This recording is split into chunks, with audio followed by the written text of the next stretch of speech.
Hi, everybody. Just wanted to take a few moments to talk about the idea of the five faces of oppression. We've been going through that on a couple of assignments lately in a discussion board. I just want to remind you that the five faces are, exploitation, marginalization, powerlessness, cultural imperialism, and violence.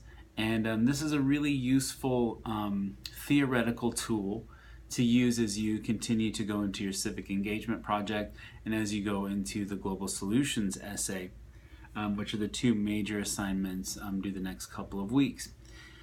So don't forget to come back to that, and especially come back to the idea of socialization, the idea of ethics. All of these things that we've been covering over the course of the class, I'm going to expect to see examples of and uses of the tools in the two major essays, the civic engagement reflective essay after you're done with that project, and then the global solutions essay, which is the last thing that you'll turn in on July 2nd, I believe. At that last whoops there goes the camera, sorry. All right, I'm okay. So the next thing I just wanted to talk about was, in terms of exploitation, the idea of the energies of the have-nots are expended to maintain and augment the power, the status, and the wealth of the haves. And that's something that we see that goes on all over the world, goes on right in our country. There's even things that go on campus that could probably even be considered exploitation if you really went by a hardline definition of it. Some athletes are sometimes exploited. Some teachers are sometimes exploited, like adjunct teachers make very little money and have little job protections, yet they're required to do the same teaching job, at least, as many full-time professors. So it's something to consider, that it's right here on campus, but there's also some really, really extreme examples of it around the world, which you have seen through the Fausto Guzman story and the Purnima Kolkar narrative. And then if you took the time to watch the optional globalization tapes, you also saw it there too, in the idea of a global workers' union to try to create fair situations for people in the world.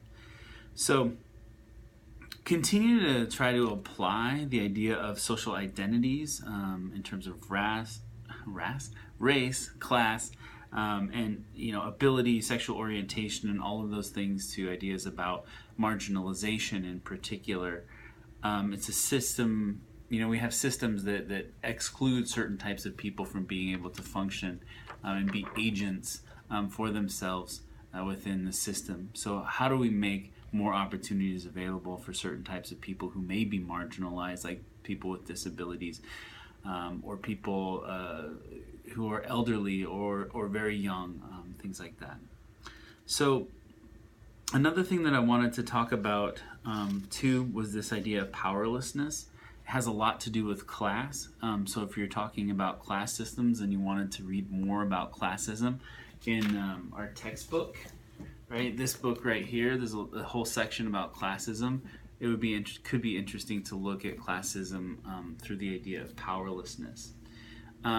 Something else to think about too is that some of these things are happening right here in the United States. A lot of the stuff that we're reading about has to do with globalization and things that are going on outside the United States, but many of the structures exist here in the United States or start here in the United States. So all of these things are connected, but then there's also some of the labor even happens in the United States. Another book that I've been reading is this one called Tomatoland, which essentially talks about the modern day slavery in Florida in the tomato industry.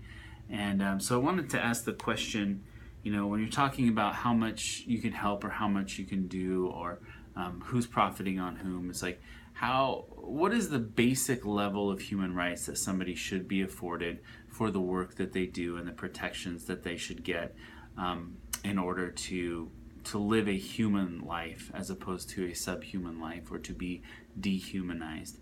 The book Tomatoland talks about how some lawyers in Florida got some rights for workers in those fields so that they wouldn't be sprayed by pesticides while they're working. So the fields were cleared before the pesticides were sprayed.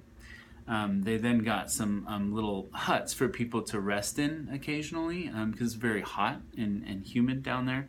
And they had like water stations. Those things didn't even exist before. And all this was done by increasing the price of tomatoes by 1 cent per pound. So 1 cent per pound was able to provide all of those things that I just mentioned, plus some very basic health care for the workers. And so it comes down to the idea of, who's profiting, right? And so the people at the top are profiting a lot.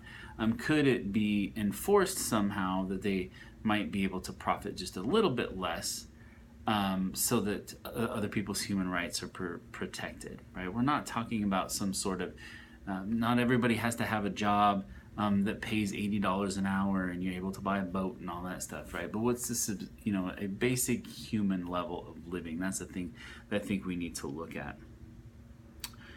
Something else to take into account is that another form of oppression, violence, is something that people use as a tool to keep people in control, or to keep control of people. And I thought somebody in the assignments online made a really good point that harassment is a form of violence, and that it can be used in a way to create power over other people.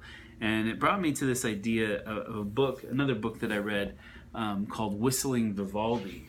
It's right, this one right here, that talks about the idea of stereotype threat and implicit bias. And so if you're interested in the idea of how stereotypes, even if actions are not taken, stereotypes can affect people's ability to perform on tests, or ability to perform cognitively in certain situations, based on what society has told you for your whole life, what you're supposed to be able to do or not be able to do. That those things actually, even without them being directly mentioned, can affect people's performance. So it was a really interesting book to look at, and and also to think about our implicit biases, the things that we don't even recognize because they're so ingrained in the culture about how we think about other people.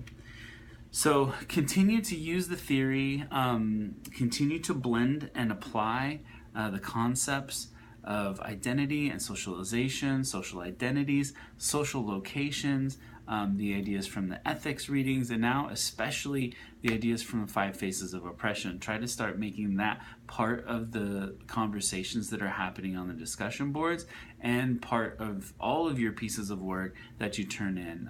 We're 3/5 of the way through the semester now, and so I expect a little bit higher level of connections between those readings. This semester does happen very quickly though, so it takes some effort to make sure you're making those connections.